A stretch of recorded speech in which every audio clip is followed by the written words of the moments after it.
ये शहरे मुस्तफा है, मदीना करीम है, सबको निभा रहा है, मदीना करीम है।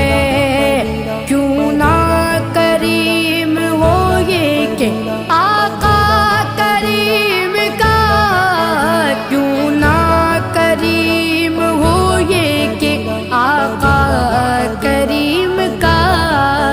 मस्कन जो बन गया है, मस्कन जो बन गया है, मदीना करीम है, सबको निभा रहा है, मदीना करीम है। Medina Medina Medina Medina.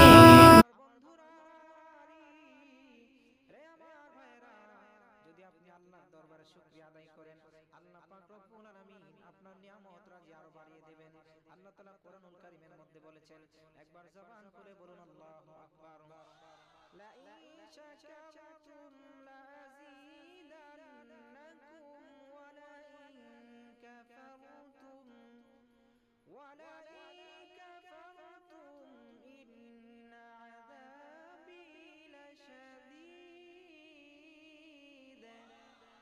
আল্লাহ পাক রব্বুল আলামিন বলেছেন, বান্দা যদি তুমি নিয়ামত পাওয়ার পরে যদি শুকরিয়া আদায় করো, আমি তোমার নিয়ামত আরো বাড়িয়ে দেব।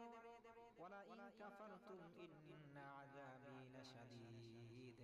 যদি তুমি আমার এই নিয়ামত রাজি পাওয়ার পরে যদি তুমি নাশুকরিয়া করো, আমার যদি নাফরমানি করো, আমি তোমার সেই নিয়ামতগুলি উঠিয়ে নেব, আমি তোমার নিয়ামত কেড়ে নেব। আর শুনে রেখো, জেনে রাখো, আমার শাস্তি বড় কঠিন। ইন্না আযাবী লাশাদীদ। আমার শাস্তি বড় কঠিন। আমি যদি তোমাকে শাস্তি দেই, কেউ তোমাকে সেই শাস্তি থেকে বাঁচাতে পারবে না। এই জন্য সর্বদা আল্লাহর দরবারে শুকরিয়া আদায় করবেন, আলহামদুলিল্লাহ পড়বেন।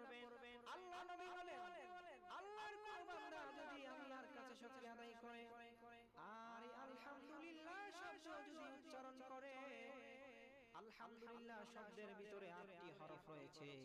যদি কেউ শুকরিয়া আদায় করে আলহামদুলিল্লাহ বলে, আল্লাহ নবী বলেন, আল্লাহ পাক রব্বুল আলামিন সঙ্গে সঙ্গে জান্নাতের 8টি দরজা খুলে দেয়।